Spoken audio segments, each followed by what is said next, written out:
Golda Meir, the person you call the old lady. The old lady. Could she do more than Menachem Begin to make peace? I'm sorry to say yes. Because? Begin may be hurted by this, but yes. When Palestinian terrorists from Yasser Arafat's Al-Fatah killed 37 Israelis yesterday, they struck a blow not just against Israel and Menachem Begin, but against Egypt and Anwar al-Sadat. For the PLO fears Sadat's peace initiative. They want no peace between Egypt and Israel. They don't want Sadat's 40 million Egyptians out of the fight against Israel. And they know that their attack yesterday will stiffen Begin's demand that there be no Palestinian state on Israel's border. But without that Palestinian state, Sadat himself has said, in effect, there can be no peace. We returned recently from Egypt, where we filmed a profile of Sadat on the eve of the publication of his surprisingly candid autobiography. We begin our film on the night of another terrorist attack a month ago. Sadat's good friend, editor Yusuf al-Sabai, had been shot down that day in Cyprus by Palestinians who thought he was pro-Israel. Sadat went to pray that night in the mosque at Al-Hussein. It was the anniversary of the birthday of the Prophet Muhammad. Security guards are scattered through the crowd of worshippers because the terrorists have sworn to kill everyone who went to Israel seeking peace, including President Sadat. The irony is that as a young man, Sadat himself had been imprisoned by the British occupiers of his country for complicity in a political assassination. During the 1940s, Sadat spent years, literally years, in prisons like this one on the outskirts of Cairo, in wet cells, damp cells, bug-infested cells. At one time, he spent 18 months in solitary confinement in a cell just like this one, 6 feet by 8 feet, a mat on the floor, armies of cockroaches inside, he said. It was called simply Cell 54. That cell no longer exists, but the memory of it has never left Sadat. In 1975, he personally struck the first blow with a pickaxe at the wall of a prison like the one in which he had been held. Cell 54. How bad was it? Terrible. But I must say this. This has formed my inner resistance. Really, because I overcame this. The last 6 months, they were the most happiest time that I lived or will ever live. Why? Why?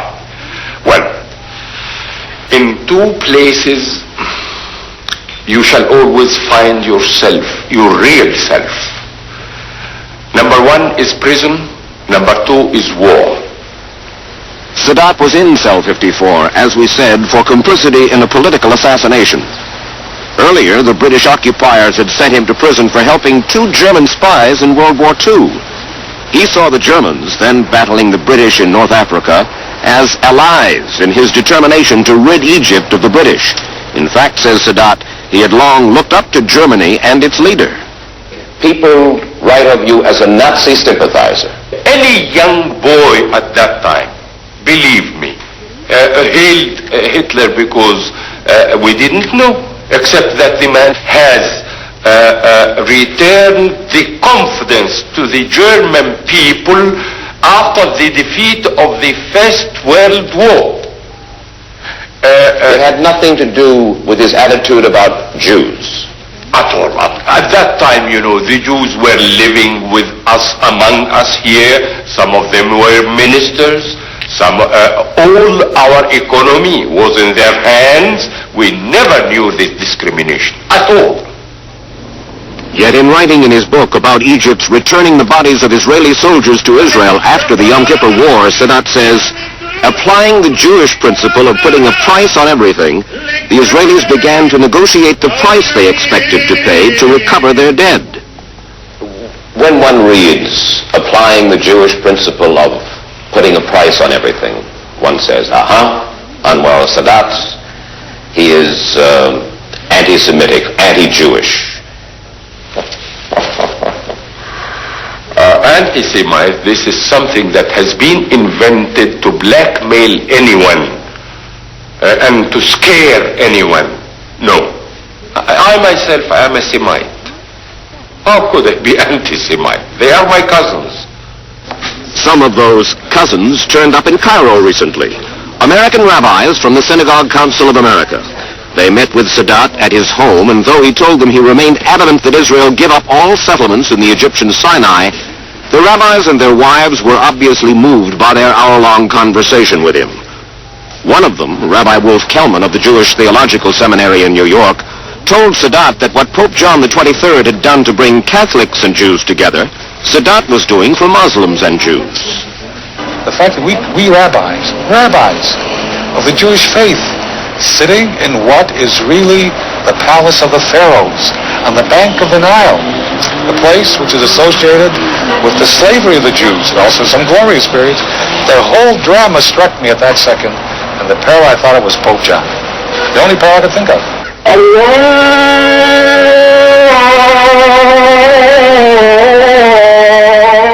To understand Sadat, says Sadat himself, you must go to the village where he was born, to Mit Abul Kum in the Nile Delta, a small green enclave in Egypt's sea of desert sand. But his roots go deep there. You can't imagine the happiness whenever I think of it, not only visit it, whenever I think of it. As much as I remember always, whenever I open my eyes, I see the evergreen, vast areas. Those vast green areas are in the eyes of the beholder, where only 4% of Egypt's land, and only along the shore of the Nile, is green. Whenever you seek simplicity, that's happiness. It is in the village.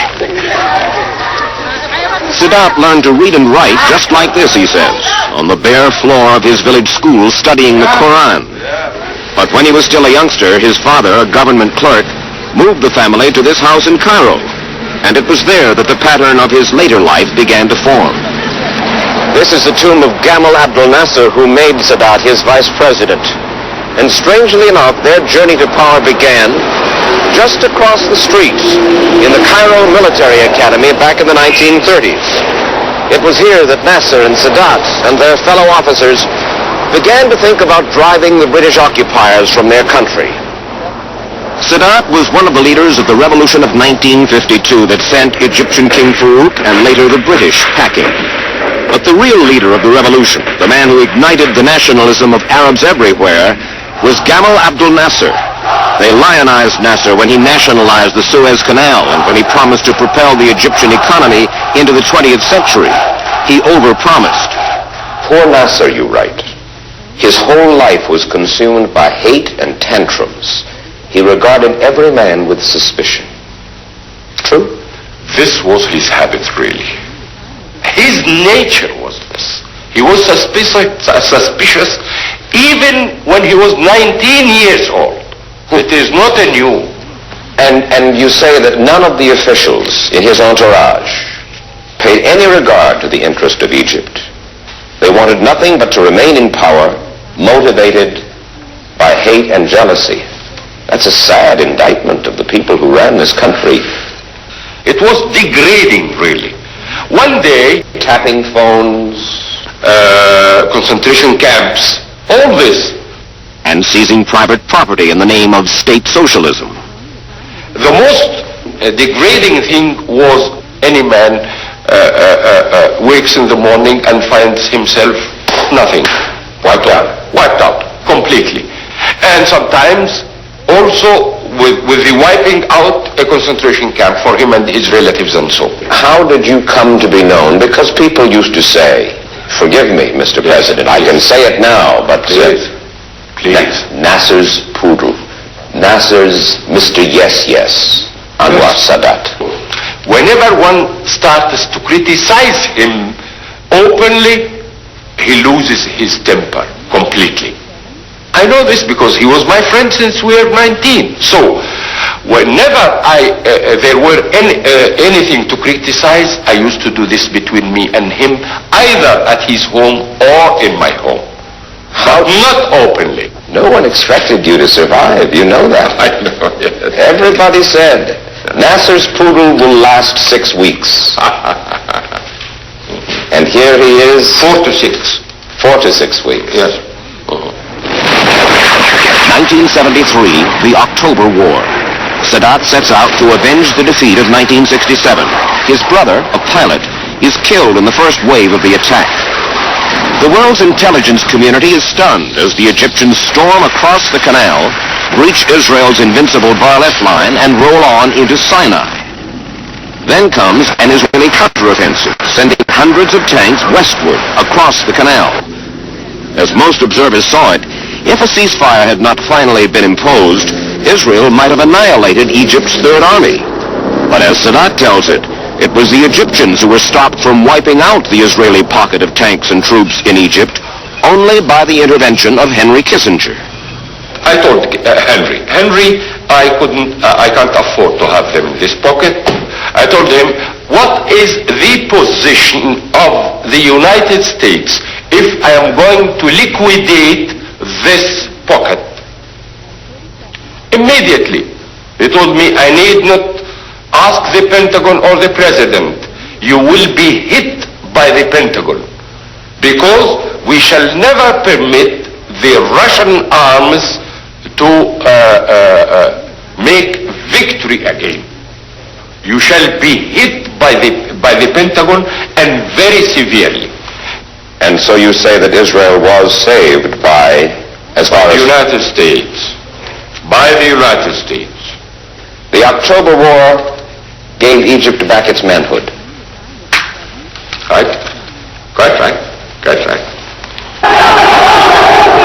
Kissinger had no comment on Sadat's version of the events of 1973, and the Israelis scoff at his claim.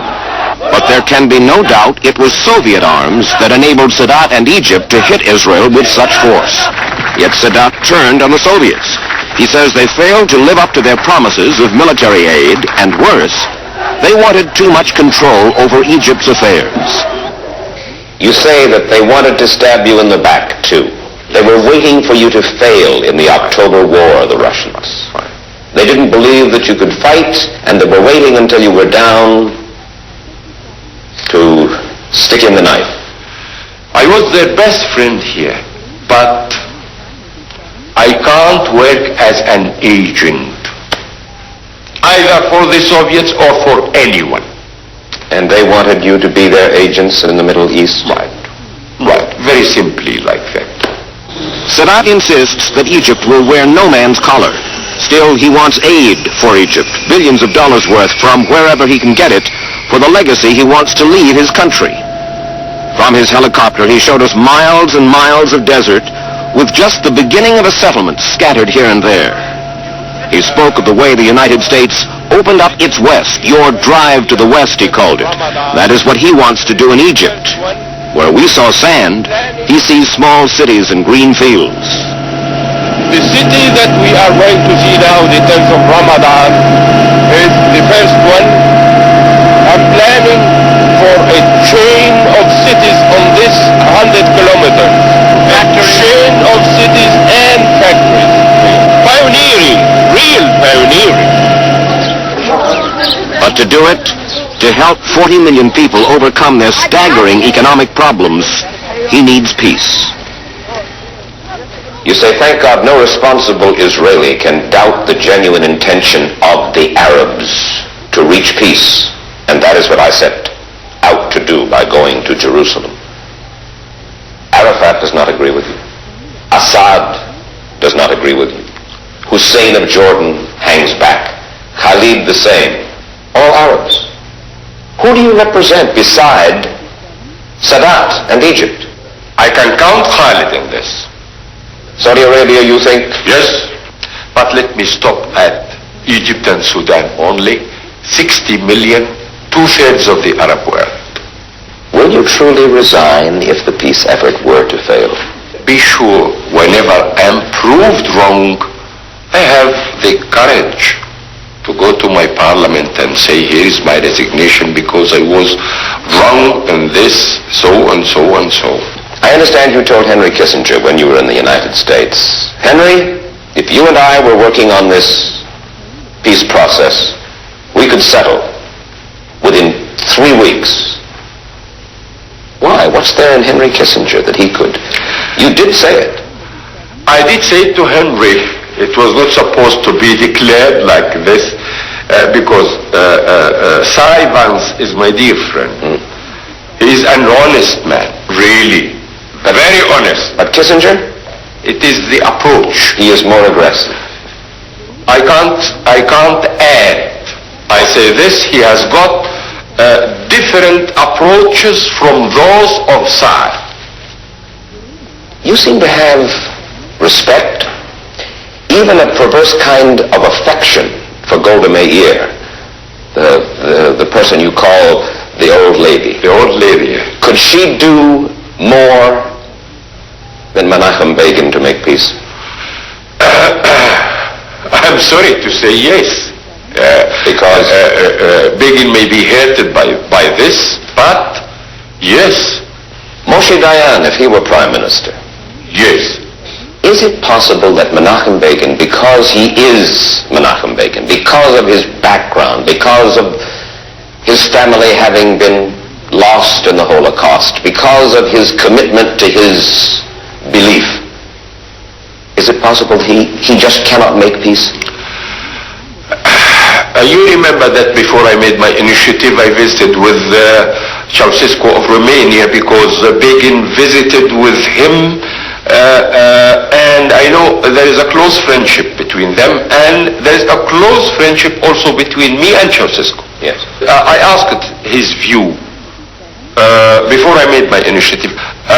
Ceausescu told me, the man is strong enough, the man is genuine for peace. I made my initiative after that. Now you have just seen Ceausescu again on your way back from the United States. Right. Has he changed his mind about Begin? Not at all. I told him. He still thinks? I told him, here is the man that you told me about. Yes. Well, he told me have some patience. Everybody is telling you have some patience. Right. In all languages. Patience en français. Yes. Patience in English. Geduld in German. There is a German proverb that says, Geduld bringt Rosen. The patience brings roses. You believe that? Yes. But while Sadat practices patience, without doubt Palestinian guerrillas are planning more attacks inside Israel and conceivably inside Sadat's Egypt.